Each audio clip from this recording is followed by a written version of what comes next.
The director of EHI'S Bitters Behind, Stevens, had actually given some type of synopsis, sneak peek into the story. However, when I got the story, the script, I was still, in some type of way, it still managed to blow me away because... She sends me the script, and I start reading the script, and I'm like, okay, nice story, you know, not bad. And then things start to get really, really strange, because I'm reading, I'm like, wait a minute, where is this story going, you know? And the more I read, and as I was reading, as it began to, you know, come to me what was going on, I was texting her and saying, hey, look, this is your story. What are you really trying to do? I'm still reading, just hold on. And I had this huge aha moment. So I just went crazy, and I started texting her and said, how can you do this? How can you do this? You know, and that was the level of excitement that I had reading the script. When I was reading the script, I thought it was even a story that she told me before. So me, I was doing bad guy, like, I know this story now, I know it's gonna play out. And then when the twist came, I was like, oh my gosh, you know? And the story is so intense. When I got the script, I was excited. I was super excited because I've never done that kind of character before. I've done it, but not that deep, very minor. But this was too deep for a good person. Elo's person was not a nice person. It was really painful, and all I could picture in my head was the old Nigerian movies that used to teach lessons, likes of Patience Uzokwo. I could really relate to Soje and how I've never been molested before, I've never been raped before, I've never gone through all that stuff before. But I went back to the producer and I told her, we're chatting, I told her that she should please help me. I mean, I've acted before, I've cried before, but I knew it was going to be difficult because this is a script where I have to make people feel me, where I have to make people feel what the character goes through. It's not just acting. So I told her that as a director, please, she should help me. I've never said that before. And when I got on set, she really helped me. She called me aside and she said, Debbie, you have to be that character. I'm a mother raised by a mom, and I think that, you know, now being an adult, I've come to realize that some of the decisions my mom took, you know, raising me, she was loving, but she also had a moment she was a bit harsh. And yes, she was a single mom, so I think that was where the inspiration comes from. Also being that I also have one or two friends who are single, and I've seen their frustration and how they have sometimes taken out their anger on their children. I think that's where the story was informed. And I also saw how me being raised, how affected me raising my kids, you know, and I just wanted to write a story about that. You know, about the frustrations of being a single mom in a society like ours, where being a single mom is sometimes being frowned upon. And then also the repercussion of, you know, thinking that you're disciplinarian and you're raising your kids with a very tough fist, and you don't know that you are actually abusing them. And that was, you know, those were part of the things that pretty much formed the story. It also required me as an actor to reach into my deep recesses and pull out, you know, emotions, because to be able to deliver it in such a way that, you know, the audience is able to appreciate it and feel it, you have to go deep. I think the casting was exceptional. I've worked with Enado in the past. She plays Ehi, and what she brings to every story is always so refreshing. You know, her interpretation, and how she breaks the character down, kind of backstory that she comes up with, always really interesting. And it just makes my work so much easier because I'm like constantly just feeding off her. I'm working with Joshua for the first time, and I say this for free. That guy has a very, very, very, very long career ahead of him working. I mean, it's the first time I'm working with Joshua. I've actually heard about him, but we had never interfaced from my understanding, he was a child actor, and you can see it. I love the vibe that he brings to sets. He's very happy, and he creates an environment that is easy and relaxed, and that also helps your performance. From the get-go, day one, it was pa pa pa pa pa pa pa. So he's a lot of fun to be around. And Deyemi is a fantastic actor. I don't know if such a description exists, but he's an actor's actor.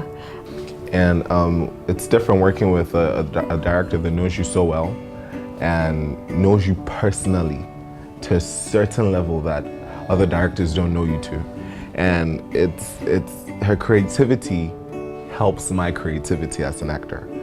You know, we were talking on set, and Deyemi was talking about how she's an actor's director, which is very true, because she doesn't mind going to a certain extent that some directors will not mind going to put you in that mood, just to get that emotion, that feel that she wants, you know. So, and the amazing thing is she's open to a lot of, you know, suggestions. So you guys talk about it. What do you think this is? Do you think it's like this? Do you think we should do it like this? Because this is what I think. And it's a beautiful thing, and it helps with an actor's creativity. It helps with the boosting of confidence. But on the first day, I found it very difficult to cry. But as time went on, when I started doing so many scenes, even the rape scene, in my head I felt like I was being raped by my father. My mother, Faith Williams, was really helpful. She's a very beautiful actor. The way she, I mean, acting is all about action and reaction. So if she didn't do some things she did, I wouldn't be able to react the way I reacted. She really helped me. We became family. Everyone became one. Fantastic cast, fantastic crew. I would love to work with them again, especially my daughter. I'm sorry, that was not me. That was Elo. She's a very good actress. And I pray she goes places. And I pray that this movie takes you where you want to be. And I think I've worked with Deyemi before, and I met another actress. They're all fantastic, they're all good actors that you really love to work with. Sometimes when you're on set, you're working with some actors, your spirit will not move. But when you work with fantastic actors, trust me, you'll even forget your acting. You'll just be doing it and it will be good.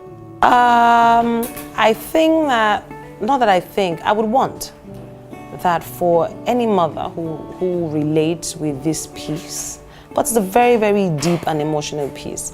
Being the writer, even when I was writing maybe when I was writing the lines, I was not thinking about it, but reading the lines and then hearing the actors deliver the lines, it is so emotional, it is so deep, it is so touching that every time I say cut, I'm like, now wow. You know, so one of the takeouts for me would be the place of forgiveness, and which would be if as a mother or as a father you get to see this and you know that you are not in the right footing or you have offended your child, I think it would be an opportunity to make peace. I have two scenes I love, but okay, the first one was the scene I just finished with my mother in the kitchen. I felt that one. That one was real because her reaction, the way she reacted, made me. I was shocked. I didn't expect it. So and when I was done, in my head, I'm like, people would really love this scene. I mean, it's my favorite. Then the other scene was when I got raped by my father. I loved that scene because of what the director made me do. Immediately I turned my head to the other side, chairs fell. Sometimes you're a little skeptical with working with females. I'm very sorry, because you expect probably unnecessary temperament. You expect it is a fun environment to work in. She's a lot of fun. She's very technical, but she's also very creative at the same time. It's easy working with her. It's easy to be yourself. Comfortable working with her. She's this director that will make you very comfortable, and then you actually forget you're even filming, really. So my experience on this set is fantastic. I want to work like this, like every set, but because I'm really, really comfortable. I didn't even know I was shooting at the point. I thought I was playing. But at the end of the day, I actually got what I wanted, and I would love to work with her again. It was fun all the way when we were supposed to have fun, and then when it was time to be professional, I don't think anybody could be as professional as these guys, from the DOPs to the sound guys, the light guys. Like, it's been a fun set. EHI'S Bitters, I think, would come down as one of the best films that I've ever had the opportunity to perform in, and I hope that you enjoy it as much as I enjoyed working in it. Well, I'll say it's a 50-50 thing, because the society feels that you must be married, which I don't feel so sometimes, because when you're not happy in your marriage, I don't think you should move on. But because of the stigma of you're not married, you keep getting some bad comments about you not being married, or if you're a single mother, you're not a good person, that is why you're not married. No, let's embrace single mothers too. It is not their fault that they got pregnant and they have a child. And it's not their fault that they're not married. Something led to something, that is why they're in that position. So I don't think they should be, what would I say? They should be left alone or stigmatized because they are single or because they're not married. No. One of the things I would like for people to take out is forgiveness, the power of forgiveness, and the opportunity at second chances, a second chance to right a wrong, a second chance to rewrite her history, a story, and to give it a better ending. And more importantly, it's the fact that sometimes the fine line between being a disciplinarian and being abusive, you know, to your kids as parents, is a very fine line. And I think that is something, because this issue of physical abuse to children, from parents to children, is becoming rampant. We read it all the time. And you know, the amazing thing about is mothers are usually celebrated as the heroes, but then we have some, you know, some who, it's not their fault who they are. So, you know, it's an opportunity for you to go also seek help. Just watch this and realize that I have a problem. Let me seek help. Let me seek counseling. I believe it's a powerful story, and it's so many things. And yes, get ready. It's a beautiful film. And I humbly say that, get ready to cry, as usual.